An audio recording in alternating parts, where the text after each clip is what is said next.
বাংলা গল্প কথা চ্যানেলে সকলকে স্বাগত। আজকের নিবেদন প্রফুল্ল রায়ের লেখা ছোট গল্প মলির জন্য। কাল শোয়ার আগে অ্যালার্ম দিয়ে রেখেছিল ললিতা। বহুকালের বিশ্বস্ত ঘড়িটা ঠিক সময়ই ঘুম ভাঙিয়ে দেয়। বেড সুইচ টিপে আলো জ্বালাতে চোখে পড়ে এখন কাঁটায় কাঁটায় 4টে। শীতের এই শেষ রাতে কাঁচের জানলার বাইরে কলকাতা মেট্রোপলিস গাঢ় অন্ধকার আর কুয়াশায় অদৃশ্য হয়ে আছে। তারই মধ্যে রাস্তার টিউব লাইটগুলোকে ঝাপসা রহস্যময় সংকেতের মতো মনে হয়। সূর্যোদয় হতে এখনো 1-1.5 ঘন্টা বাকি। 6:30টায় ললিতাকে এয়ারপোর্টে নিয়ে যাবার জন্য গাড়ি আসবে। তার আগেই তৈরি হয়ে নিতে হবে। ললিতা একজন এয়ার হোস্টেস। আজ তার অফ ডে। তবু যে তাকে ডিউটিতে যেতে হচ্ছে, কারণ তার ওপর তার এয়ারলাইন্সের অগাধ আস্থা। সকাল 8:10-এ একটা স্পেশাল ফ্লাইটে কয়েকজন ভিআইপি লখনৌ যাবেন। তাদের যত্ন এবং পরিচর্যার জন্য ললিতার মতো একজন অভিজ্ঞ তৎপর বিমান সেবিকা থাকাটা ভীষণ জরুরি। সাউথ ক্যালকাটায় ললিতার এই 2 কামরার মাঝারি ফ্ল্যাটটা খুবই ছিমছাম। 2টো বেডরুম ছাড়া রয়েছে ড্রয়িং কাম ডাইনিং, কিচেন, 2টো টয়লেট, ব্যালকনি ইত্যাদি। তার নিজস্ব শোয়ার ঘরখানা চমৎকার সাজানো। মাঝখানে 2টো সিঙ্গল বেড জোড়া দিয়ে বিছানা। একধারে ওয়ার্ড্রোব এবং ফ্যাশনেবল ড্রেসিং টেবিল, কুশন, আরেক ধারে ছোট টেবিল চেয়ারে মলির পড়ার ব্যবস্থা। একটা দুর্দান্ত চেহারার ক্যাবিনেটে বাছাই করা কিছু বাংলা আর ইংরেজি বই। এক দেয়ালে ওভাল শেপের ফরেন ইলেকট্রনিক ওয়াল ক্লক, আরেক দেয়ালে তাদের এয়ারলাইন্সের দুর্দান্ত একখানা ক্যালেন্ডার। অন্য একটি দেয়ালে তার আর মলির এনলার্জ করা বিশাল বাঁধানো ফটো। তাতে তারা দুজনেই হাসছে, ঝলমলে প্রাণবন্ত হাসি। গা থেকে লেপ সরিয়ে ললিতা নামতে যাবে, হঠাৎ তার চোখে পড়ে পাশে মলি নেই। কোথায় যেতে পারে সে? টয়লেটে কি? কিন্তু রাত্রিরে উঠলে মলি তাকে ডাকবেই। আজ তো তাকে ডাকেনি। প্রায় যান্ত্রিক নিয়মে ললিতার চোখ টয়লেটের দিকে চলে যায়। দরজা বন্ধ রয়েছে, তাই বোঝা যাচ্ছে না ওটার ভেতরে কেউ আছে কি না। ললিতা ডাকে, মলি, মলি। কোনো সাড়া নেই। তবু দরজাটা খুলে সুইচ টিপে আলো জ্বালে ললিতা। টয়লেট ফাঁকা। তাহলে কোথায় যেতে পারে মলি? এধারে ওধারে তাকাতে হঠাৎ তার চোখে পড়ে বেডরুমের দরজাটা খোলা। পরিষ্কার মনে আছে, কাল শোয়ার আগে পাল্লা টেনে ওটা লক করে দিয়েছিল। তবে কি মলি দরজা খুলে পাশের ঘরে আরতির কাছে গেছে? আরতি তাদের কাছে বছর 3 আছে। কাজের লোক বলতে যা বোঝায় সে ঠিক তা নয়। বছর 40-এর মতো বয়স, রীতিমতো ভদ্র ঘরের মেয়ে, ক্লাস 8 পর্যন্ত পড়েছে। বিধবা হওয়ার পর শ্বশুরবাড়ির লোকেরা তাকে তাড়িয়ে দেয়। বাপের বাড়িতেও প্রচণ্ড অসম্মানের মধ্যে দিন কাটছিল তার। ললিতার এক এয়ার হোস্টেস বন্ধু সুজয়া একদিন আরতিকে তার কাছে নিয়ে এসেছিল। সেই থেকে এখানেই আছে। আসলে ওকে পেয়ে বেঁচে গেছে ললিতা।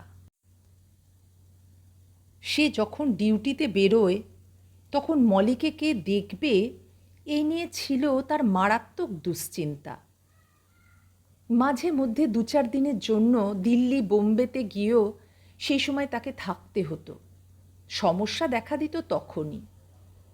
এখনও তাকে কলকাতার বাইরে গিয়ে থাকতে যে হয় না তা নয়, কিন্তু আরতি আছে বলে সে পুরোপুরি নিশ্চিন্ত। আরতির দায়িত্ববোধ প্রবল। তাছাড়া মলিকে সে খুবই ভালোবাসে। আরতি যখন এসেছিল তখন মলির বয়স 3। গেল জুলাইতে সে 8-এ পড়েছে।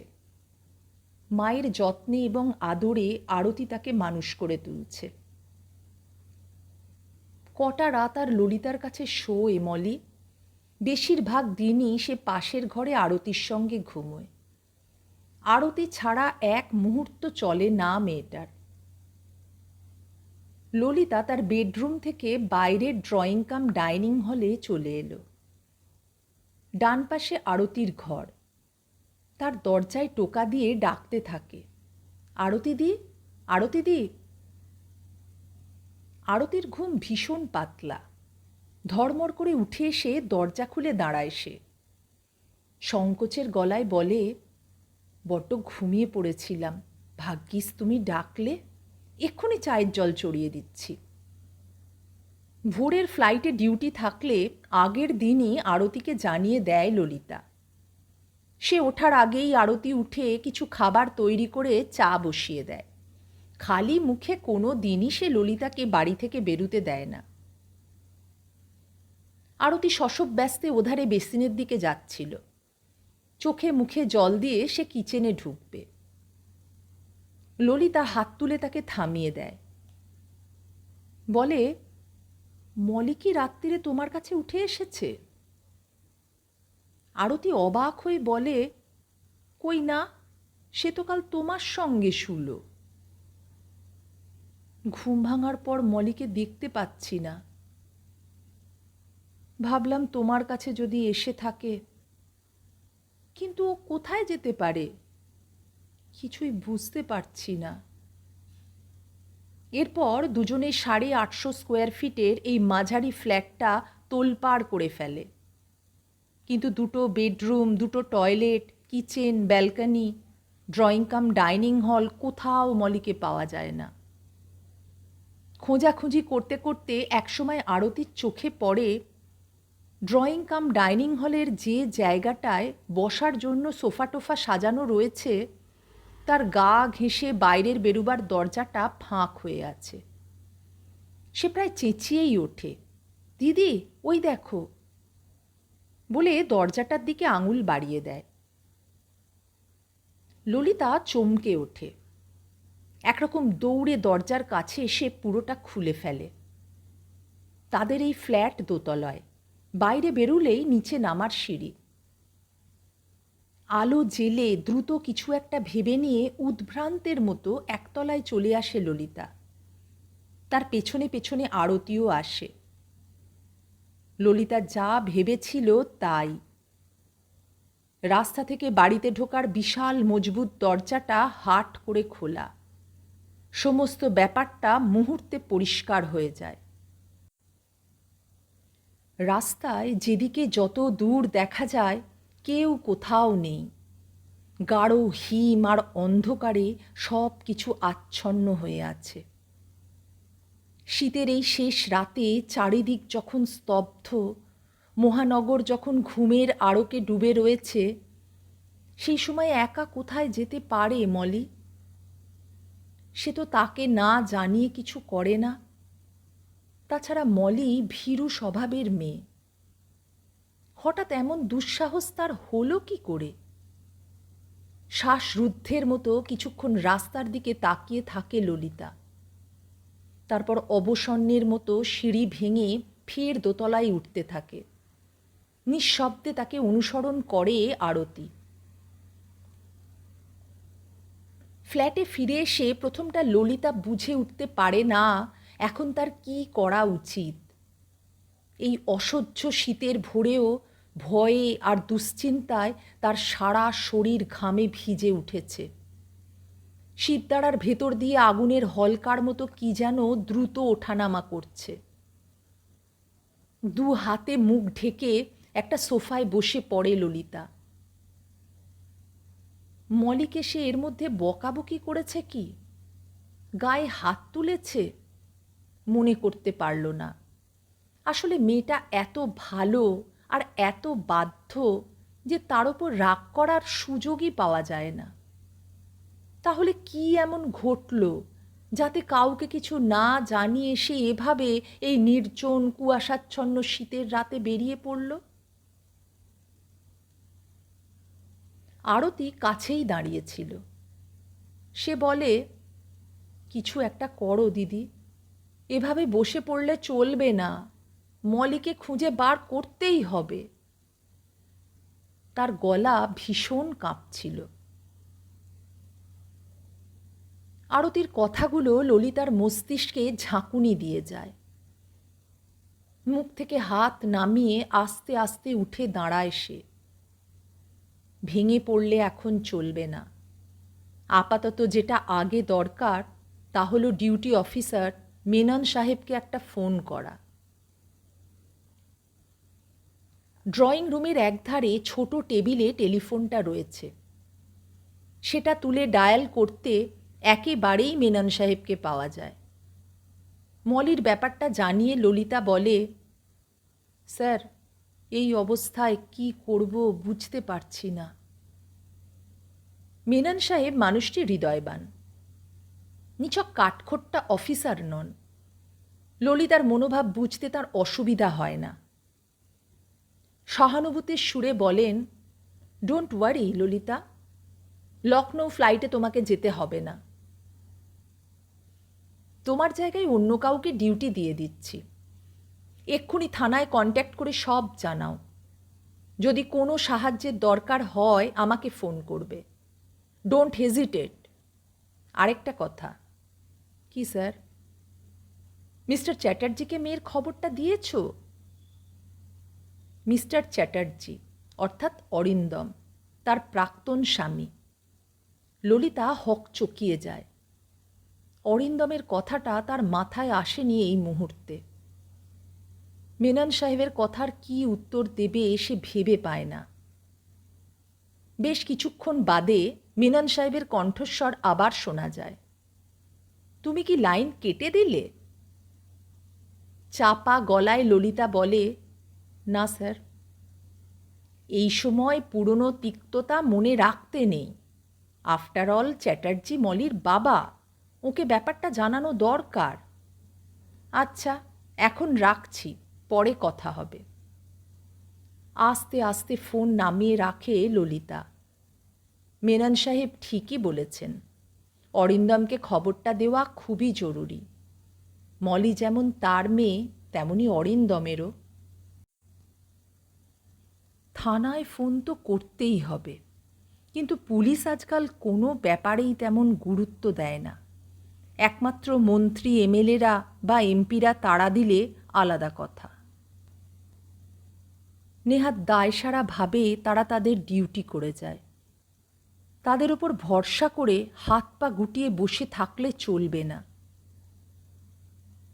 কিন্তু এই কুয়াশাচ্ছন্ন শীতের শেষ রাতে তার মতো একটি মেয়ের পক্ষে কলকাতার জনশূন্য নিঝুম রাস্তায় রাস্তায় কোথায় মলিকে খুঁজে বেড়াবে সে? এই শহর ইদানিং মেয়েদের পক্ষে তেমন নিরাপদও নয়। আরতি ডাকে, দিদি। পরস্পরকে তারা এই বলেই ডাকে। ললিতা চমকে ওঠে। কিছু বললে? হ্যাঁ, তোমার অফিসের সাহেব কি বললেন? মেনন সাহেবকে চেনে আরতি, অনেকবার এই ফ্ল্যাটে এসেছেন তিনি। ললিতা যে তাঁর সঙ্গেই একটু আগে কথা বলছিল সেটা সে বুঝতে পেরেছে। ললিতা বলে, থানায় ফোন করতে বললেন। ইচ্ছা করেই অরিন্দমের কথাটা আর জানায় না সে। তাহলে চুপ করে বসে আছো কেন? আরতির গলায় ব্যাকুলতা ফুটে বেরোয়। ললিতা উত্তর দেয় না। ফের ফোনটা তুলে নিয়ে দূর মনস্কর মতো খানিকক্ষণ চুপ করে থাকে। 4 বছরের ভেতর একবারও অরিন্দমকে ফোন করেছে কিনা সে মনে করতে পারে না। অরিন্দমও তাকে ফোন করেনি। তবে প্রতি সপ্তাহে 3 বার অরিন্দম মলিকে দেখতে আসে, কিন্তু ফ্ল্যাটের ভেতর ঢোকে না। একতলায় কলিং বেল আছে, সেটা বাজালে আরতি মলিকে নিচে নিয়ে যায়। মেয়ের সঙ্গে কথা বলে কিংবা নতুন জামা টামা বা কমিক্সের বই, রঙের বাক্স তাকে দিয়ে চলে যায়। অরিন্দম সোম, বুধ এবং শুক্রবার আসে। ওই দিন 3টে পারদ পক্ষে বাড়িতে থাকে না ললিতা। তবু কচ্চিৎ কখনো থেকে গেলে অরিন্দমের সঙ্গে হয়তো দেখা হয়ে যায়, কিন্তু কেউ কথা বলে না। মলির ব্যাপারে জরুরি কিছু জানাবার থাকলে আরতিকে দিয়ে ফোন করায়। একসময় ধীরে ধীরে ডায়াল ঘোরায় ললিতা। ওধারে টেলিফোন বেজে ওঠে, বাজতেই থাকে। ললিতা জানে অরিন্দমের ফোনটা থাকে দোতলায়, চওড়া প্যাসেজের এক ধারে, একটা উঁচু টুলের ওপর। বেশ কিছুক্ষণ পর লাইনের ওধার থেকে একটা ঘুমন্ত গলা ভেসে আসে। হ্যালো, কাকে চাইছেন? কতদিন বাদেও কণ্ঠস্বরটা চিনতে অসুবিধা হয় না। অরিন্দমের ছোট ভাই দেবেশ। নিচু গলায় ললিতা বলে, আমি ললিতা, তোমার দাদাকে একটু ডেকে দেবে? দেবেশ বলে, ও হ্যাঁ, ডাকছি। গলা শুনে বোঝা যায় ঘুম ছুটে গেছে দেবেশের। বহুকাল বাদে শীতের ভোরে দাদার প্রাক্তন স্ত্রীর ফোন আসবে, এটা ছিল তার পক্ষে অভাবনীয়। মিনিট খানেকও কাটে না, ওধার থেকে অরিন্দমের উদ্বিগ্ন স্বর ভেসে আসে। কি হয়েছে ললি? কতদিন বাদে ওই ডাকটা শুনল ললিতা। একদা কোনো এক পূর্ব জন্মে আদর করে ললি বলে ডাকত অরিন্দম। আড়ষ্ট কাঁপা সুরে সে বলে, মলিকে পাওয়া যাচ্ছে না। অরিন্দম যে ভয়ে আঁতকে উঠেছে সেটা তার গলা শুনে বোঝা যায়। সে কি, কখন থেকে? গোটা ব্যাপারটা জানায় ললিতা। এমনকি মেনন সাহেবের সঙ্গে ফোনে তার যা যা কথা হয়েছে তাও বাদ দেয় না। সব বলার পর অবরুদ্ধ গলায় জিজ্ঞেস করে, আমার মলিকে কি ফিরে পাবো না? ললিতার বলার মধ্যে এমন একটা চাপা ভয় আর কাতরতা ছিল যা অরিন্দমকে প্রবল নাড়া দিতে থাকে। আর্দ্র কোমল স্বরে সে বলে, অত ভেঙে পড়ো না, নিশ্চয়ই মলিকে পাওয়া যাবে। একা একা এখন বেরিও না, আমি আসছি। ওধারে লাইন কেটে দেবার শব্দ হয়। ফোনটা ক্রেডেলে নামিয়ে রেখে ফের দুহাতে মুখ ঢাকে ললিতা। আরতি এখনো কাছেই দাঁড়িয়ে আছে। সে বলে, দাদার সঙ্গে কথা বললে? অরিন্দমকে সে দাদা বলে ডাকে। আস্তে মাথা নাড়ে ললিতা। খানিকটা আন্দাজের ওপর এবার আরতি জিজ্ঞেস করে, দাদা কি আসছেন? ললিতা মুখ থেকে হাত সরায় না, আগের মতোই মাথা নেড়ে জানায় আসছে। আরতি আর দাঁড়ায় না, নিঃশব্দে সামনে থেকে চলে যায়। আশ্চর্য, যে মলির জন্য অসহ্য কষ্টে বুকের ভেতরটা দুমড়ে মুচড়ে ভেঙে চুড়ে যাচ্ছিল, হঠাৎ তাকে সম্পূর্ণ মুছে দিয়ে 10 বছর আগের একটা দিন অদৃশ্য কোনো টিভি স্ক্রিনে ফুটে উঠতে থাকে।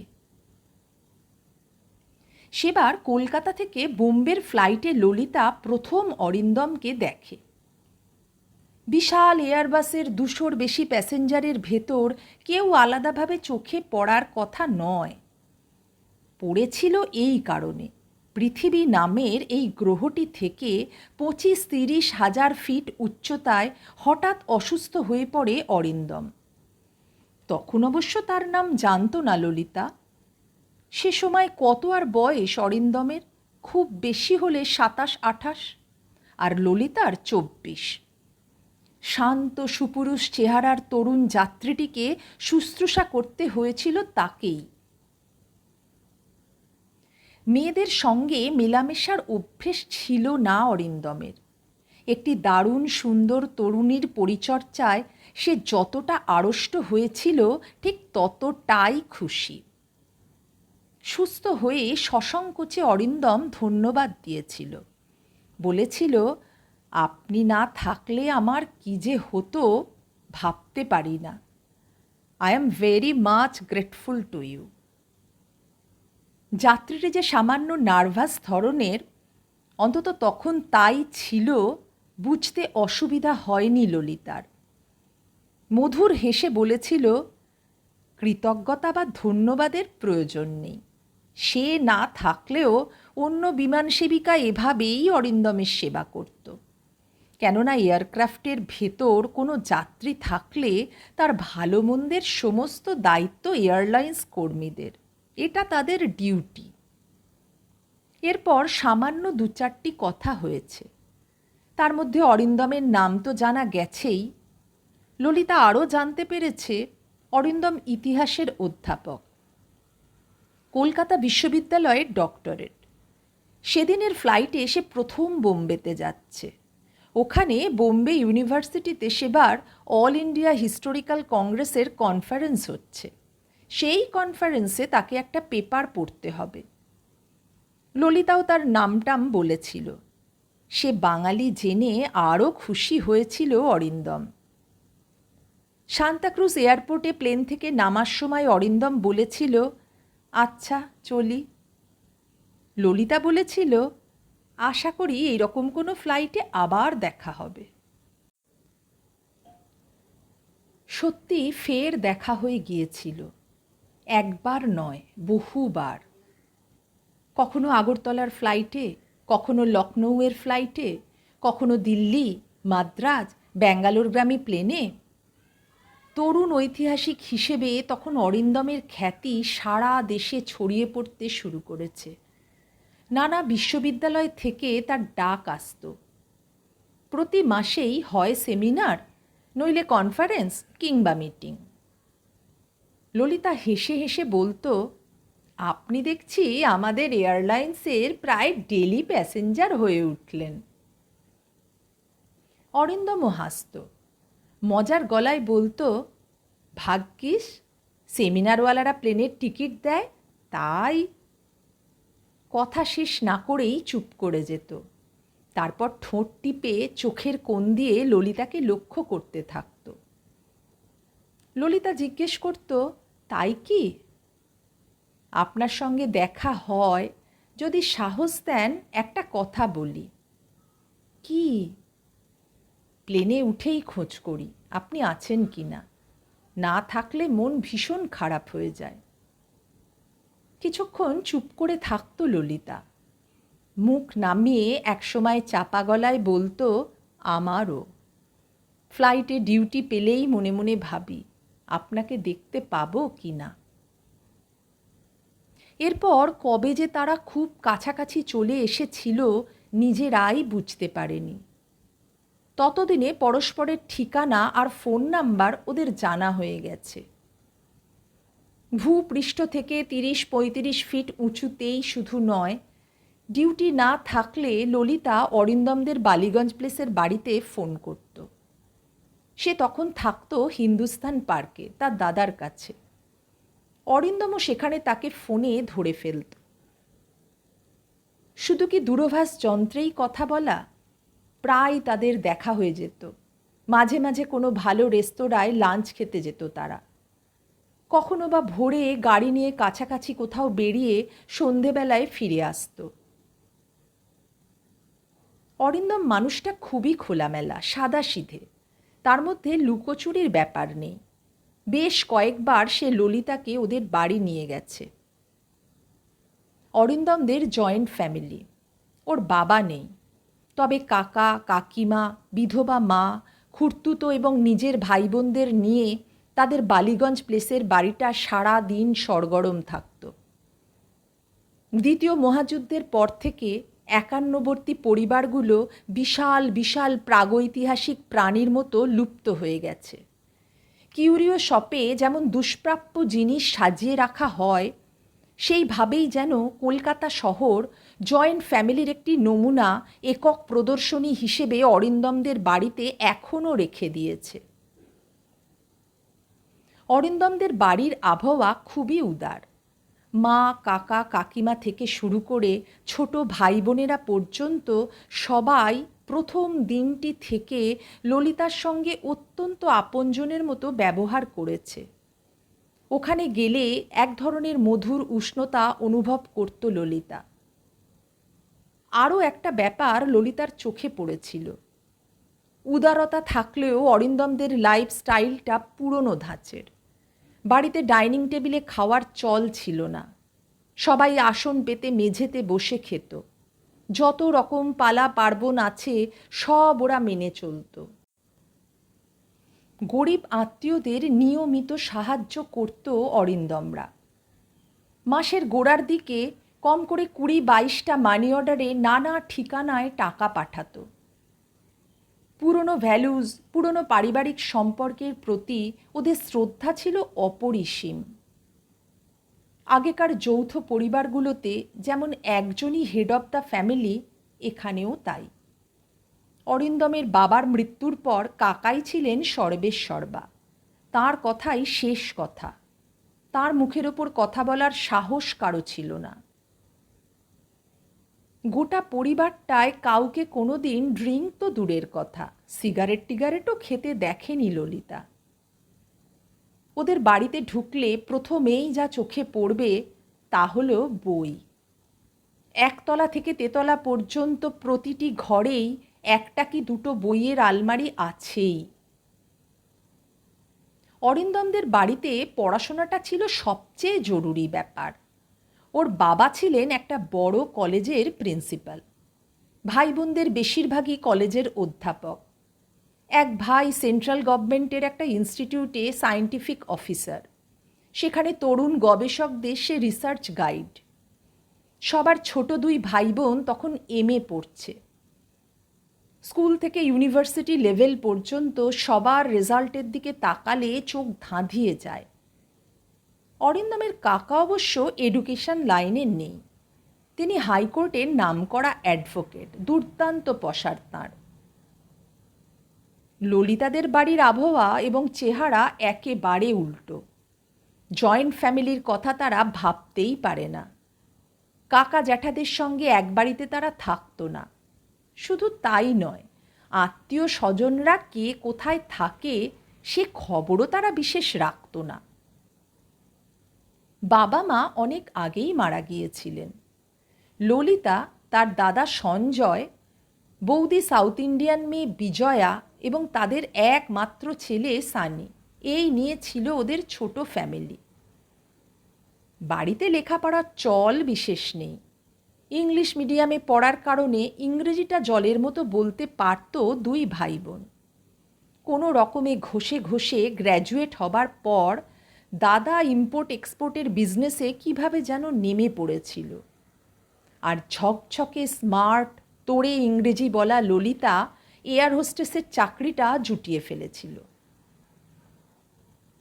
সঞ্জয়ের হিন্দুস্তান পার্কের ফ্ল্যাটটার সঙ্গে ভালো বইটইয়ের কোনো সম্পর্ক ছিল না। যা আসতো তা হলো হালকা পর্ণ ধরনের কেচ্ছার কাগজ, রঙিন ফিল্মি আর ফ্যাশনের ম্যাগাজিন। সেলারে সাজানো থাকতো হুইস্কি, রাম, জিনের বোতল। ডিপ ফ্রিজে নানা ধরনের মাংস, চিকেন, মাটন, হ্যাম, পর্ক। আর ছিল দামি ফরেন টিভি, VCR এবং অগুন্তি পপ মিউজিকের রেকর্ড। সপ্তাহে অন্তত 3টে দিন রাত্রিরে তাদের বাড়িতে পার্টি দেওয়া হতো। চড়া পপ মিউজিকের মধ্যে বয়ে যেত হুইস্কির স্রোত। প্রায় সমস্ত রাত ধরে চলত হুল্লোড়। সঞ্জয় বা ললিতার যেসব বন্ধুরা এইসব পার্টিতে আসতো তারা গোটা কয়েক জিনিস ছাড়া আর কিচ্ছু বুঝতো না। ড্রিঙ্কস, দামি দামি ফ্যাশনেবল পোশাক, ফরেন পারফিউম, ফরেন কার, অজস্র টাকা, 2-4 মাস পর পর আমেরিকা, কানাডা, সুইজারল্যান্ড কি ওয়েস্ট জার্মানি ঘুরে আসা ইত্যাদি। তাদের কাছে এসবের বাইরে জীবনের কোনো মানে নেই। 2 বাড়ির লাইফস্টাইলের মধ্যে এত পার্থক্য, তবু প্রেম এমন এক ম্যাজিক যা সমস্ত অসঙ্গতি ভুলিয়ে দেয়, অন্তত কিছু দিনের জন্য। যা অনিবার্য তাই ঘটে। একদিন দুজনের বিয়ে হয়ে যায়। হিন্দুস্তান পার্ক থেকে বালিগঞ্জ প্লেসে চলে আসে ললিতা। বিয়ের পর একটা বছর স্বপ্নের মতো পাখা মেলে উড়ে যায়। তখন ঘোরের মধ্যে রয়েছে ললিতা।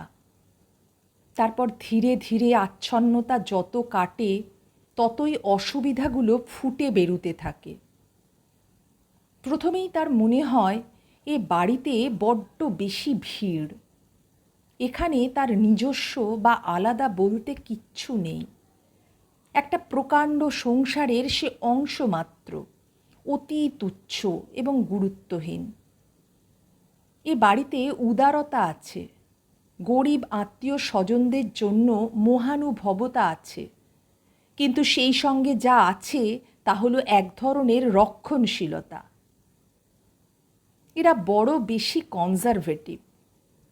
এখানে জ্যাজ নেই, পপ মিউজিক এর ত্রিসীমানায় ঢোকে না। পার্টি, ড্রিঙ্কস, রাতভর নাচানাচি, হুল্লোড় এসবের নামে এবাড়ির লোকেরা ভিড়মি খায়। বালিগঞ্জ প্লেসে যে আনন্দ ছিল না তা নয়, তবে সেটা ওদের মতো। হিন্দুস্থান পার্কের আনন্দের সঙ্গে এর কোনো মিল নেই। এ বাড়িটায় বড় বেশি পড়াশুনোর গন্ধ। দাদা তো মজা করে প্রায়ই বলতো, শেষ পর্যন্ত বেছে বেছে একটা ক্লাসরুমে গিয়ে ঢুকলি। আরও একটা বছর কেটে যায়। এর মধ্যে মলি এসে গেছে। ওদিকে ললিতার মধ্যে এক ধরনের চাপা ক্ষোভ এবং তিক্ততা তৈরি হচ্ছিল। এ বাড়িতে এসে সে যে পুরোপুরি সুখী হয়নি সেটা যেন স্পষ্ট করে বুঝতে পারছিল। বিয়ের পরও চাকরি ছাড়েনি ললিতা। অবশ্য ছাড়ার কথা কেউ তাকে বলেনি, তবে শ্বশুরবাড়ির হালচাল মাথায় রেখে পারতপক্ষে কলিগদের কাউকে বাড়িতে ডাকত না। কেউ আসতে চাইলে বলতো দিনের বেলা সাদা চোখে মুখে গন্ধ না নিয়ে স্বাভাবিক অবস্থায় আসতে, রাতের দিকে কোনোভাবেই না। কিন্তু বিয়ের তৃতীয় বছরে অরুণ সন্ধি গোলমাল পাকিয়ে দিল। অরুণ দারুণ আমোদে আর হইচই করা মানুষ, তবে ড্রিঙ্কসটা একটু বেশিই করে থাকে। এমনিতে খারাপ না, কিন্তু পেটে হুইস্কিটা পড়লে তার মাথার ভেতর গোলমাল হয়ে যায়। তখন সে যে কী করে বসবে তার ঠিক থাকে না। অরুণ আগে ছিল দিল্লি অফিসে, তখন থেকেই ললিতা তাকে চিনত। সেই অরুণ একদিন কলকাতায় বদলি হয়ে এলো, আর এসেই প্রতি রাতে আরক্ত চোখে টলটলয়মান পায়ে এক মুখে হুইস্কির প্রচুর গন্ধ নিয়ে এক একজন বন্ধুর বাড়ি হানা দিতে লাগল। একদিন বেশ রাত করেই অরুণ বালিগঞ্জ প্লেসে এসে হাজির। ললিতা খুবই বিপন্ন হয়ে পড়েছিল। বুঝিয়ে সুঝিয়ে কোনো রকমে সে তাকে গাড়িতে তুলে দেয়।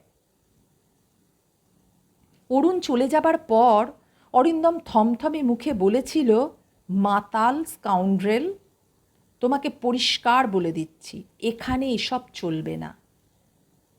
আমাদের বাড়ির পরিবেশ নষ্ট হয় এ আমি কিছুতেই সহ্য করব না। অরুণ ওভাবে আসায় খুবই বিব্রত হয়েছিল ললিতা, কিন্তু অরিন্দম এমন রূঢ়ভাবে বলায় হঠাৎ তার মাথার ভেতর কিছু একটা ঘটে গিয়েছিল। মুখ শক্ত হয়ে উঠেছিল, চড়া গলায় বলেছিল, ওয়ার্ল্ডে তোমাদের বাড়িটাই সবার মডেল হওয়া উচিত। এটা ভাবছো কেন?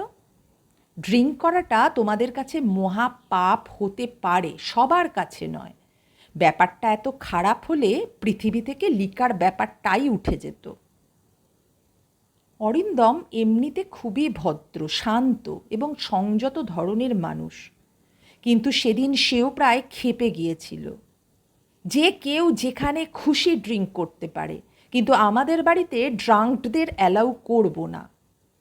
হিতাহিত জ্ঞানশূন্যের মতো চেঁচিয়ে উঠেছে ললিতা, আমার বন্ধুরা তাহলে এ বাড়িতে আসবে না? তোমার বন্ধুদের যা নমুনা, তাতে তারা এখানে না এলে বাধিত হব। অরুণের সেই ঘটনাটা দিয়ে যে বিস্ফোরণের শুরু, তারপর থেকে দুজনের সম্পর্ক ক্রমশ আরও খারাপ হতে থাকে। রোজই খিটিমিটি, অশান্তি। বাড়ির অন্য সবাই এ ব্যাপারটা পছন্দ করছিল না, তারা খুবই অখুশি। বালিগঞ্জ প্লেসের এত দিনের পারিবারিক প্যাটার্ন ললিতার জন্য চোখের সামনে ভেঙে চুরে যাচ্ছে, এটা কেউ মেনে নিতে পারছিল না। ললিতারও অসহ্য লাগছিল। সে বলেছিল, আমি এখানে আর থাকব না। অরিন্দম স্তম্ভিত। বলেছিল, তার মানে? এ বাড়িতে আমার দম বন্ধ হয়ে আসছে।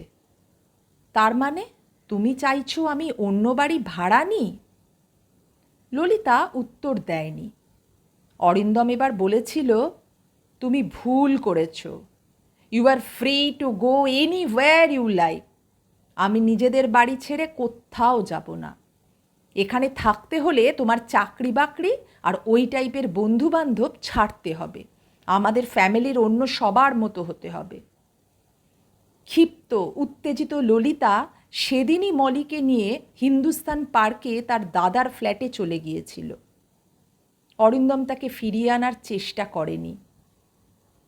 তার মা, কাকা, কাকিমা গোলমালটা মিটিয়ে দিতে চেয়েছিলেন, কিন্তু অরিন্দম এবং ললিতার দুজনেরই মাথায় অন্ধ জেদ তখন চেপে বসেছিল। এমন একটা জায়গায় তারা পৌঁছে গিয়েছিল যেখান থেকে আর ফেরা যায় না। এরপর কোর্ট, মামলা, ডিভোর্স। আদালত রায় দিয়েছিল মলি আপাতত ললিতার কাছে থাকবে। অরিন্দম যখন ইচ্ছা মেয়েকে দেখে আসতে পারবে। হিন্দুস্তান রোডে বেশি দিন থাকেনি ললিতা। দেশপ্রিয় পার্কের কাছে কোঅপারেটিভ হাউজিং সোসাইটির এই ফ্ল্যাটে বছরখানেকের ভেতর উঠে এসেছিল। উত্তেজনা, রাগ, খ্যাপামি ইত্যাদি থিতিয়ে যাবার পর মাঝে মাঝে ললিতার মনে হয়েছে জেদের বশে ডিভোর্সটা করে বসা ঠিক হয়নি। অন্তত মলির ভবিষ্যতের কথা তার মাথায় রাখা উচিত ছিল। অরিন্দম এই বিবাহ বিচ্ছেদ সম্পর্কে কি ভেবেছে সে জানে না। ললিতার বয়স এখন 34। যথেষ্ট সুন্দরী সে। চমৎকার স্বাস্থ্যের জন্য তাকে তরুণীই বলা যায়। এই বয়সের একটি যুবতীর পক্ষে কলকাতা শহরে ছোট একটি মেয়েকে নিয়ে জীবন কাটানো খুব সহজ নয়। অরুণ সন্ধি তার মতোই ডিভোর্সি। সে আগে প্রায় বিয়ের কথা বলতো। ললিতা রাজি হয়নি। শুধু অরুণই না, কলিগদের মধ্যে আরও কেউ কেউ ইঙ্গিত দিয়েছে, কিন্তু কেন কে জানে ললিতা তাদের এড়িয়ে গেছে। ইদানিং কয়েক মাস এ ব্যাপারে কেউ আর অনুরোধ, কাকুতি মিনতি বা জোরজার করে না। এই চাপটা থেকে সে আপাতত মুক্ত। ললিতা জানে অরিন্দমও বিয়ে করেনি।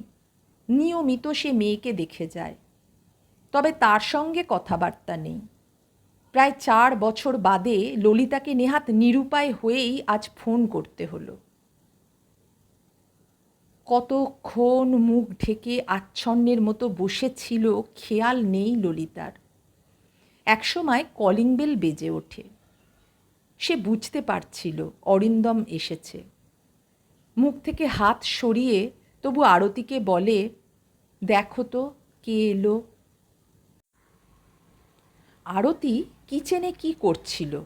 দৌড়ে ড্রয়িং কাম ডাইনিং রুমের ওধারে ব্যালকনিতে চলে যায়।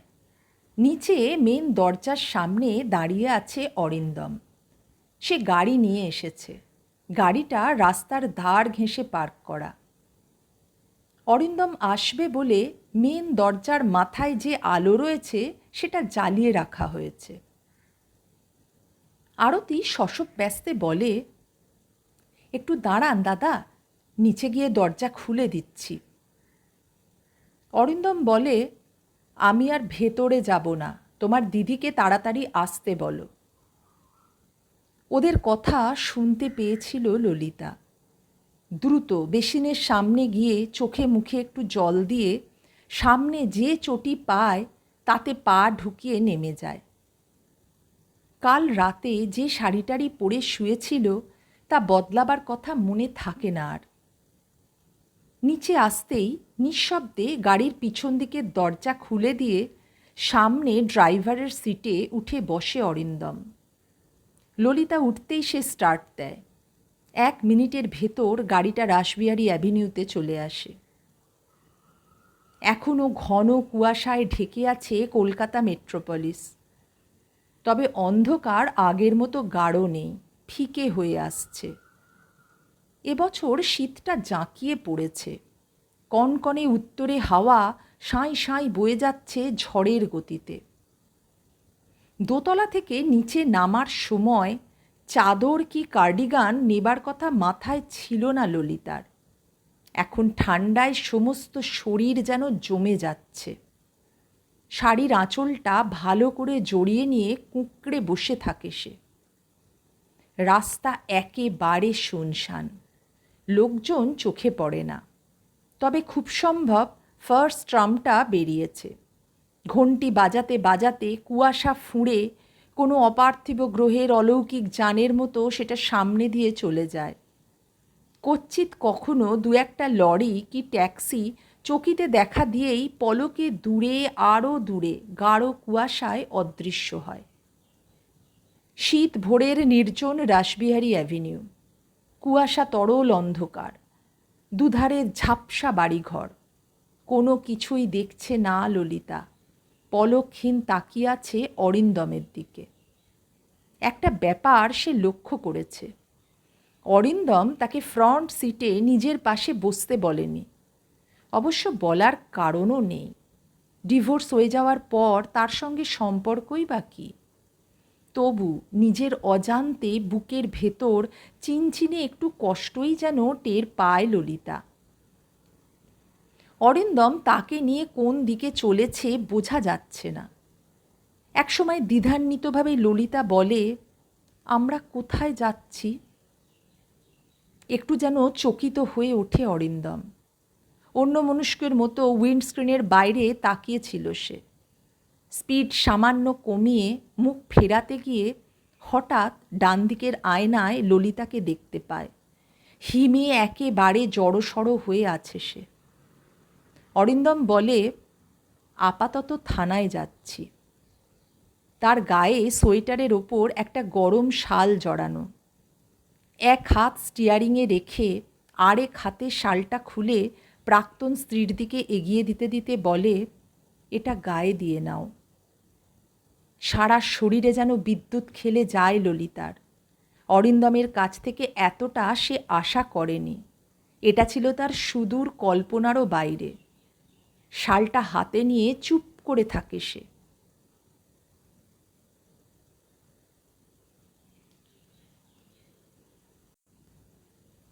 কিছুক্ষণ পর অরিন্দম ফের বলে, কি হলো, গায়ে দিলে না?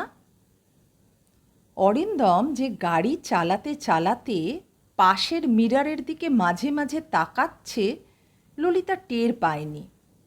নিঃশব্দে ধীরে ধীরে শালটা গায়ে জড়িয়ে নেয় সে। কাশ্মীরি শালের কোমল উষ্ণতা তার শীতল জমে আসা শরীরে উত্তাপ ছড়িয়ে দিতে থাকে। থানায় পৌঁছে দেখা যায় বিশাল বাড়িটা একেবারে নিঝুম। কোলাপসেবল গেটের ওধারে খাটিয়ার ওপর দুজন কনস্টেবল কম্বল মুড়ি দিয়ে ঘুমোচ্ছিল। তাদের জাগিয়ে গেট খুলিয়ে ললিতাকে সঙ্গে নিয়ে ভেতরে ঢোকে অরিন্দম। একটি ঝকঝকে তরুণ অফিসার রাতের ডিউটিতে ছিল। মানুষ হিসাবে সে খুবই সহানুভূতিপ্রবণ। মলির নিখোঁজ হওয়ার ব্যাপারটা শুনে চটপট ডায়েরি লিখে নেয়। তারপর বলে, রোদ উঠলেই আমার ডিউটি শেষ, কোয়ার্টার্সে ফিরে যাবার কথা, তবে এখন যাচ্ছি না। এই কেসটা আমি নিজেই হ্যান্ডেল করব। দেখি মেয়েটিকে খুঁজে বার করা যায় কি না। একটু ভেবে বলে, আমার কয়েকটা পয়েন্টস জানার আছে। অরিন্দম এবং ললিতা পাশাপাশি বসে উন্মুখ তাকিয়ে থাকে। অফিসারটি ললিতাকে জিজ্ঞাসা করে, অ্যালার্মের আওয়াজে ঘুম ভাঙার পর দেখলেন আপনার মেয়ে মানে মলি আপনাদের পাশে নেই। তখন আপনারা দুজনে সারা ফ্ল্যাট খুঁজে দেখলেন, কিন্তু ললিতা এমন কথা বলেনি যে সে আর অরিন্দম মলিকে খুঁজেছে। অরিন্দমের ব্যাপারটা অফিসার ধরে নিয়েছে এবং সেটাই স্বাভাবিক। আধফোঁটা গলায় ললিতা বলে, ও ছিল না, আমি আর আমার কাজের মেয়ে আরতিদি দুজনে মিলে খুঁজেছি। অফিসারটি একটু অবাক হয়েই জিজ্ঞেস করে, তাহলে ইনি কোথায় ছিলেন? রীতিমতো নার্ভাস হয়ে পড়ে ললিতা। অফিসার যেভাবে জেরা শুরু করেছে তার ফলে অরিন্দমের সঙ্গে তার এখনকার সম্পর্কটা বেরিয়ে পড়ার সম্ভাবনা, সেটা খুবই অস্বস্তিকর। ললিতা কি উত্তর দেবে যখন ঠিক করে উঠতে পারছে না, সেই সময় অরিন্দম তাকে বাঁচিয়ে দেয়। বলে, বালিগঞ্জ প্লেসে আমাদের আর একটা বাড়ি আছে, আমি কাল রাতে সেখানে ছিলাম। ললিতাকে দেখিয়ে বলে, ভোরে ওর ফোন পেয়ে চলে এসেছি। অরিন্দমের স্টেটমেন্টের ভেতর এক ফোঁটা মিথ্যে নেই। অফিসার বলে, ও আচ্ছা, ইনি আপনার স্ত্রী নিশ্চয়ই। একটু ইতস্তত করে অরিন্দম আস্তে মাথা নাড়ে, অর্থাৎ তাই। ললিতা বুঝতে পারে অরিন্দম ইচ্ছা করেই তাদের ডিভোর্সের কথাটা বলেনি, তাতে জটিলতাই বাড়বে। অফিসার অবশ্য এ বিষয়ে আর কোনো প্রশ্ন করে না। সে বলে, মলি যে হঠাৎ কাউকে কিছু না জানিয়ে ওভাবে বেরিয়ে গেল, এর কারণ কি হতে পারে? ললিতা এবং অরিন্দম একসঙ্গে বলে ওঠে, বুঝতে পারছি না। ওকে কি বকাবকি বা মারধর করা হয়েছিল? ললিতা বলে, না, মলি এত বাধ্য আর ভালো যে ওসবের দরকার হয় না। অন্য কোনো কারণে কি ওর মন টন খারাপ হয়েছিল? কি ধরনের কারণের কথা বলছেন? এক্স্যাক্টলি বলতে পারবো না। চোখ কুঁচকে একটু ভেবে অফিসার বলে, ধরুন স্কুলে পড়া পারেনি বলে শাস্তি পেয়েছে, কিংবা উইকলি টেস্টে রেজাল্ট খারাপ করেছে। ললিতা বলে, ইম্পসিবল। আমি কালও ওর স্কুলের খাতাগুলো দেখেছি, সব সাবজেক্টেই ভেরি গুড পেয়েছে। ঠিক আছে, ওর কোনো ফটো এনেছেন? মলির একটা ছবি আনা উচিত ছিল, নইলে তাকে চেনা যাবে কি করে? কিন্তু এখানে আসার সময় দুশ্চিন্তায়, স্নায়বিক চাপে ললিতারা এতই বিপর্যস্ত ছিল যে ফটোর কথাটা মাথায় আসেনি। ললিতা বলে, না মানে। তরুণ অফিসারটি বলে, কিন্তু ওটা চাই। ঠিক আছে, পরে আমি দিয়ে যাব। পরে না, এখনই দরকার। আমি আপনাদের সঙ্গে যাচ্ছি, ফটোটা নিয়ে মলিকে খুঁজতে বেরোবো। অফিসারটির কর্তব্য বোধে অভিভূত হয়ে যায় ললিতা এবং অরিন্দম। এতটা তারা আশা করেনি। ললিতা বলে, ধন্যবাদ, মলিকে পাওয়া যাবে তো? বলতে বলতে তার গলা কাঁপতে থাকে। অফিসারটি জোর দিয়ে বলে, নিশ্চয়ই পাওয়া যাবে। তারপর ফোন করে লালবাজারের পুলিশ হেডকোয়ার্টার্সে মলির খবরটা জানিয়ে দিয়ে বলে, কলকাতার সব থানাকে যেন অ্যালার্ট করে দেওয়া হয়। শহর থেকে বাইরে বেরোবার যত রাস্তা আছে, ট্রাফিক ডিপার্টমেন্ট যেন সব জায়গায় নজর রাখে। ললিতাদের কাছে মলির চেহারা, বয়স ইত্যাদি সম্পর্কে যা শুনেছিল তাও জানায় অফিসারটি। বলা যায় না কোনোভাবে ছেলে মেয়ে পাচারকারীদের হাতে মলি পড়েছে কিনা। তারা যদি ওকে কলকাতার বাইরে নিয়ে যেতে চেষ্টা করে, তাই এই সতর্কতামূলক ব্যবস্থা। লাইনের ওধার থেকে খুব সম্ভব আরও কিছু জানতে চাওয়া হয়। তার উত্তরে অফিসারটি বলে, ওর ফটো শিগগিরই পাঠিয়ে দিচ্ছি। তারপর ফোন নামিয়ে রেখে দুজন কনস্টেবলকে ডেকে তৈরি হয়ে নিতে বলে। মিনিট 5 বাদে দেখা যায় থানা থেকে বেরিয়ে অরিন্দমের গাড়িটা সামনে চলেছে। ব্যাক সিটে কিছুক্ষণ আগের মতোই চুপচাপ বসে আছে ললিতা, আর তাদের পেছন পেছন আসছে একটা জিপ। সেটা চালাচ্ছে সেই অফিসারটি, তার সঙ্গে রয়েছে 2 কনস্টেবল। ললিতার ফ্ল্যাটের কাছে এসে গাড়ি দাঁড় করায় অরিন্দম। ললিতা নেমে অফিসারকে বলে, ওপরে আসুন। অফিসারটি বলে, এখন একটা সেকেন্ডও নষ্ট করা যাবে না, আপনি যত তাড়াতাড়ি পারেন মেয়ের একটা ফটো নিয়ে আসুন। ললিতা চলে যাচ্ছিল। তাকে থামিয়ে আবার বলে, একটা আর্জেন্ট ব্যাপার, একদম ভুলে যাবেন না। আপনাদের ফোন নাম্বারটা লিখে নিয়ে আসবেন, তেমন দরকার হলে যোগাযোগ করতে অসুবিধা হবে না হলে। একটু ইতস্তত করে অরিন্দম ললিতাকে বলে, বালিগঞ্জ প্লেসের ফোন নাম্বারটাও লিখে দিও। কলকাতার ফোন তো ভেরি ডিফিকাল্ট অ্যান্ড আনপ্রেডিক্টেবল। একটা না পাওয়া গেলে আরেকটায় ট্রাই করা যেতে পারে। অফিসারের সামনে যে কৈফিয়তি দিক অরিন্দম দুটো ফোন নম্বর দেবার কারণ ললিতাই শুধু জানে। কয়েক পলক স্থির চোখে অরিন্দমকে লক্ষ্য করে সে। তারপর বাড়ির দরজার দিকে এগিয়ে যায়। আধ ঘন্টা আগে ললিতা যখন অরিন্দমের সঙ্গে থানায় যায়, তখন থেকেই আরতি দোতলার ব্যালকনিতে বসেছিল। গাড়ি দেখে দ্রুত নিচে নেমে দরজা খুলে একধারে দাঁড়িয়ে যায়। ললিতা দোতলা থেকে মলির 2-3টে ফটো এনে অফিসারকে দেয়। অফিসারটি বলে, আমরা তো খুঁজছি, আপনারাও খোঁজ করুন, দেখুন আত্মীয় স্বজন বা ওর কোনো বন্ধু বান্ধবের বাড়ি গেছে কি না, বলে জিপে স্টার্ট দিয়ে চলে যায়। অরিন্দম তার গাড়ি থেকে নামেনি। সে বলে, অফিসারের সাজেশনটা ভালো, উঠে এসো। নিঃশব্দে যন্ত্রচালিতের মতো আবার ব্যাক সিটে উঠে বসে ললিতা। অরিন্দম জিজ্ঞেস করে, মলির ক্লাসের বন্ধুদের সবাইকে চেনো? ললিতা বলে, মেয়ের স্বভাব তো জানো, মলি কি কারো সঙ্গে সহজে মেশে?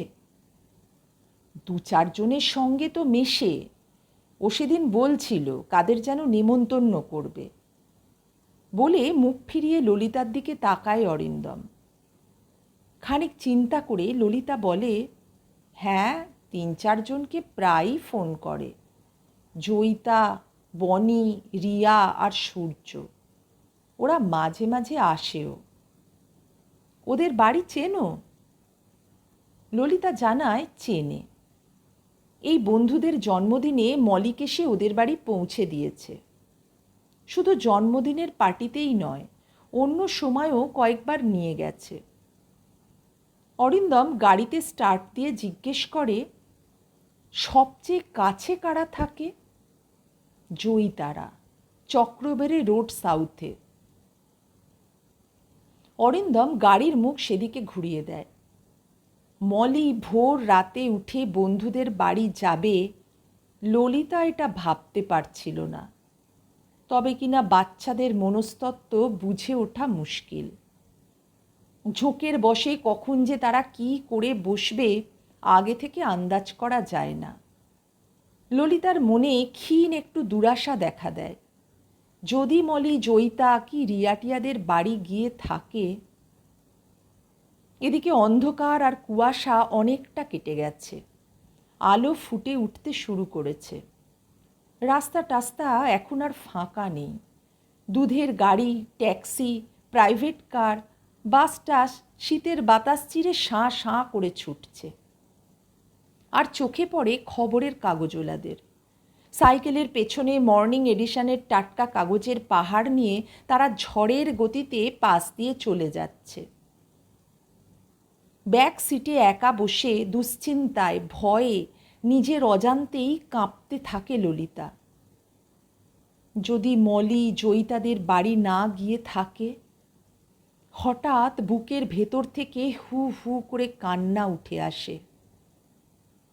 উইন্ডস্ক্রিনের বাইরে চোখ রেখে গাড়ি চালাচ্ছিল অরিন্দম। ফোঁপানির শব্দে চমকে পেছন ফিরে দেখে ললিতার 2 চোখ বেয়ে জলের ধারা বইছে। এক মুহূর্ত তাকিয়ে থাকে সে। তারপর গাড়িটা ফুটপাতের ধার ঘেঁষে দাঁড় করিয়ে পেছন দিকের দরজা খুলে নরম গলায় বলে, সামনে এসো। নিঃশব্দে ফ্রন্ট সিটে এসে বসে ললিতা। তবে কাঁদতেই থাকে। অরিন্দম বলে, কেঁদো না ললি, কেঁদো না।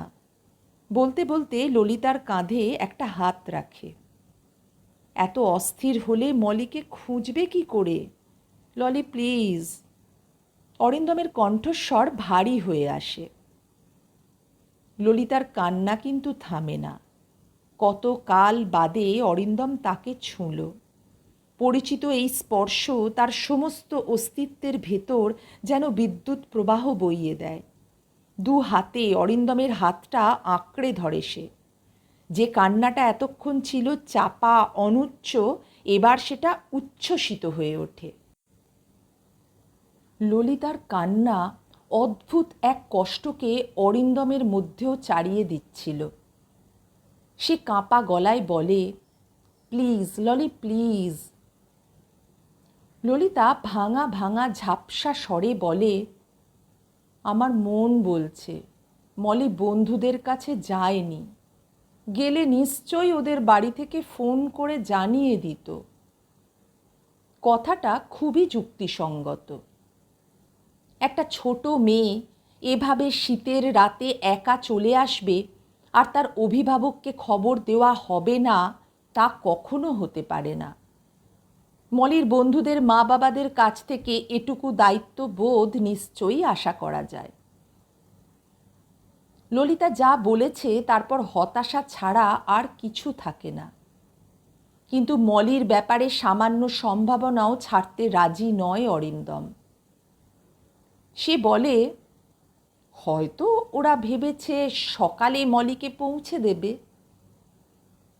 ললিতা বুঝতে পারে চূড়ান্ত এক দুরাশাকে বুকের ভেতর প্রাণপণে জাগিয়ে রেখেছে অরিন্দম। কিছুতেই সেটাকে নিভে যেতে দিচ্ছে না। ললিতা আর কিছু বলে না। চক্রবেড়ে রোড সাউথে এসে জয়িতাদের ঘুম ভাঙিয়ে জানা যায় মলি এখানে আসেনি। আর যেটা ঘটে তা এইরকম। জয়িতার মা বাবা জানতো ললিতা ডিভোর্সি। অরিন্দমকে তারা চিনত না, তবে তার পরিচয় জেনে অদ্ভুত চোখে তাকিয়ে থাকে। গুরুসদয় রোডে থাকে রিয়ারা, ক্রিক রোতে সূর্যরা, নিউ আলিপুরে বনিরা। জয়িতাদের বাড়ি থেকে বেরিয়ে 3 জায়গাতেই যায় ললিতা এবং অরিন্দম। কিন্তু যা আশঙ্কা করা গিয়েছিল তাই, মলি কোনো বন্ধুর বাড়ি যায়নি। একটা ব্যাপার লক্ষ্য করেছে ললিতা আর অরিন্দম। মলি সম্বন্ধে তার বন্ধুদের মা বাবারা যতটা উদ্বিগ্ন, তার চেয়ে অনেক বেশি কৌতূহলী তাদের সম্পর্ক নিয়ে। জয়িতার মা বাবার মতোই এইসব মা বাবারা অত্যন্ত উৎসুক চোখে তাদের দিকে তাকিয়ে থেকেছে। 4টে বাড়ি ঘুরতে বেশ বেলা হয়ে যায়। সবার শেষে ওরা গিয়েছিল নিউ আলিপুরে। সেখান থেকে ফিরতে ফিরতে সঞ্জয়ের কথা মনে পড়ে যায় অরিন্দমের। বলে, আচ্ছা মলি ওর মামার বাড়ি যায়? ললিতা পাশ থেকে ঝাপসা গলায় বলে, যায় মাঝে মাঝে, কেন? ওখানে একবার খোঁজ নিয়ে দেখা যাক। ললিতা উত্তর দেয় না। অবসন্নের মতো বসে থাকে। তার সব আশা যেন শেষ হয়ে গেছে। হিন্দুস্থান পার্কে এসে নতুন খবর কিছুই পাওয়া যায় না। মলি সেখানেও যায়নি। সঞ্জয় এবং তার স্ত্রী বিজয়া মানুষ খারাপ নয়। মলির কথা শুনে ওরা যতটা উৎকণ্ঠিত, ঠিক ততটাই খুশি বোনের সঙ্গে প্রাক্তন ভগ্নিপতিকে দেখে।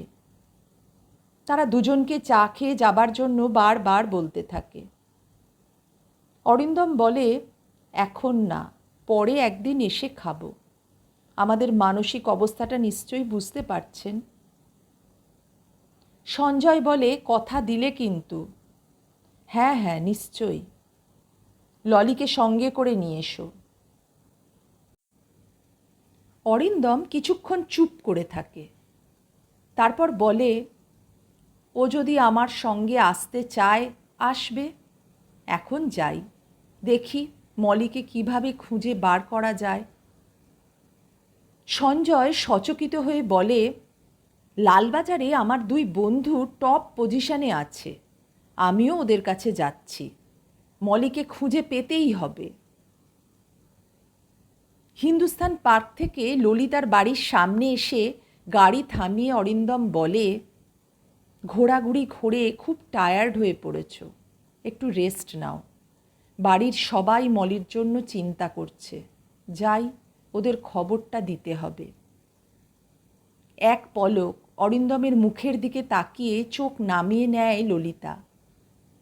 নিচু গলায় বলে, ওপরে আসবে না? আমার ভীষণ ভয় করছে। তার ঠোঁট এবং গলার কাছটা থির থির করে কাঁপছে। ললিতাকে দেখতে দেখতে কি যেন ঘটে যায় অরিন্দমের মধ্যে। গভীর গলায় তার একটা হাত ধরে বলে, আচ্ছা চলো। ওপরে এসে প্রথমে বালিগঞ্জ প্লেসে ফোন করে অরিন্দম জানিয়ে দেয় মলিকে এখনও পাওয়া যায়নি।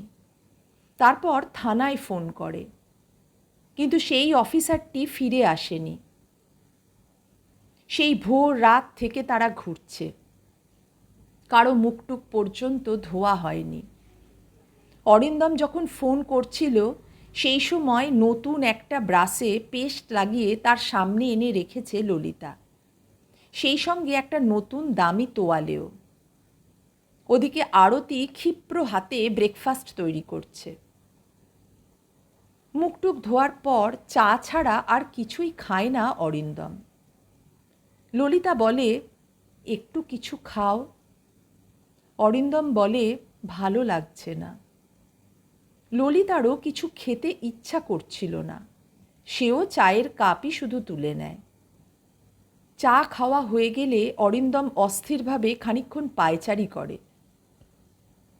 তারপর বলে, আমি বরং একবার থানায় যাই। ললিতা বলে, আমিও তোমার সঙ্গে যাব। তোমার বাড়িতে থাকা দরকার।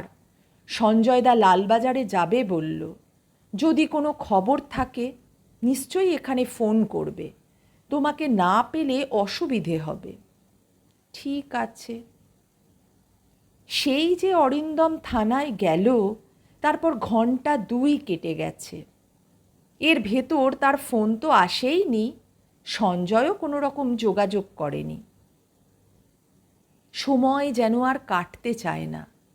মলির দুশ্চিন্তাটা চাক চাক বরফের মতো স্নায়ুর ওপর চেপে বসেছে। শ্বাস বন্ধ হয়ে আসতে থাকে ললিতার। এই ফ্ল্যাট, নিচের রাস্তায় লোকজনের ভিড়, ব্যস্ততা, গাড়ি টাড়ির অবিশ্রান্ত ছোটাছুটি, হইচই, সব অসহ্য লাগছে। মাথার ভেতরকার সব শিরা যেন ছিঁড়ে যাবে। একসময় মরিয়া হয়েই সে ঠিক করে ফেলে থানায় যাবে। পোশাক বদলে বেরুতে যাবে, সেই সময় কলিং বেলের আওয়াজে দরজা খুলে মূর্তির মতো দাঁড়িয়ে পড়ে ললিতা। তার ঠিক সামনেই মলি আর অরিন্দম। কয়েক সেকেন্ড পর হৃৎপিণ্ডের ভেতরকার তুমুল এক আবেগ ললিতাকে ঠেলে নিয়ে যায় যেন। দু হাতে মলিকে বুকের মধ্যে জড়িয়ে ধরে ভেতরে আনতে আনতে সে সমানে কাঁদতে থাকে। কোথায় গিয়েছিলি মলি? কেন গিয়েছিলি? আমি তো তোকে কখনো বকি না, মারি না, তবু কেন গেলি সোনা? মলি চুপ করে থাকে। অরিন্দম তাদের সঙ্গে সঙ্গে ভেতরে এসেছিল। ললিতা ব্যাকুলভাবে তাকে জিজ্ঞেস করে, কোথায় পেলে ওকে? অরিন্দম জানায় সে তাকে খুঁজে বার করতে পারেনি। সব কৃতিত্ব সেই তরুণ অফিসারটির। একটা পার্কে বসে কাঁদছিল মলি। তাকে ঘিরে ভিড় জমে গিয়েছিল। খুঁজতে খুঁজতে সেখানে চলে যায় অফিসারটি। ছবি মিলিয়ে মলিকে চিনতে পারে, তারপর থানায় নিয়ে আসে। ললিতা বলে, অফিসারকে আমাদের এখানে আসতে বলনি? বলেছি সন্ধ্যের পর আসবে। ভদ্রলোক যা করেছে সমস্ত জীবন ধরে মনে রাখব। মলি কেন না বলে চলে গিয়েছিল? কিছু বলেছে? বলেছে। কি? ওর কাছ থেকেই জেনে নাও না। মলিকে জিজ্ঞেস করলে সে ললিতার বুকে মুখ লুকিয়ে বলে, বাবার জন্য মন খারাপ লাগছিল তাই। একটু থেমে বলে, কিন্তু অন্ধকারে রাস্তা হারিয়ে ফেলেছিলাম। ললিতা স্তব্ধ হয়ে কিছুক্ষণ বসে থাকে, তারপর বলে, বাবার কাছে যেতে চাও? আমাকে বলনি কেন? তুমি যদি যেতে না দিতে? বাবার কাছে যাবে আর আমি যেতে দেব না? বলে আবার কাঁদতে শুরু করে ললিতা। অনেকক্ষণ পর আরতির জিম্মায় চলে গেছে মলি। মুখ ধুইয়ে ফ্রকটক পাল্টে চুল আঁচড়ে এখন পাশের ঘরে তাকে খাওয়াতে বসেছে সে। আর বড় বেডরুমটায় পাশাপাশি বসে আছে ললিতা আর অরিন্দম। অরিন্দম একসময় বলে, এবার আমি যাই। কেঁদে কেঁদে চোখ ফুলে গিয়েছিল ললিতার। মুখ তুলে সে বলে, যাবে? মেয়েকে তো ফিরে পেয়েছই, এখন আর আমার... কথাটা শেষ না করেই থেমে যায় অরিন্দম। ললিতা কাঁপা গলায় বলে, কিন্তু কি? আবার যদি ওভাবে মলি তোমার জন্য না বলে কয়ে বেরিয়ে পড়ে? একবার ফিরে পেয়েছি বলে আবার পাবো তার কি ঠিক আছে? তখন কি হবে? মলিকে আমি হারাতে পারবো না। বিমূঢ়ের মতো অরিন্দম বলে, কিন্তু... তার কথা যেন শুনতে পাচ্ছিল না ললিতা। বলে, আমাদের দুজনের কাছে না থাকলে ও আবার না জানিয়ে বেরিয়ে পড়বে। তুমি কি বলতে চাইছো? স্পষ্ট করে না বললে কিছুই বুঝতে পারো না তুমি। বলতে বলতে দু হাতে মুখ ঢাকে ললিতা। আমরা কি নতুন করে আবার শুরু করতে পারি না? মলির জন্য? কয়েক পলক ললিতার দিকে তাকিয়ে থাকে অরিন্দম। তারপর ধীরে ধীরে অসীম মমতায় তাকে নিজের বুকের ভেতর জড়িয়ে নেয়। টের পায় তার জামাটামা চোখের জলে ভিজে যাচ্ছে।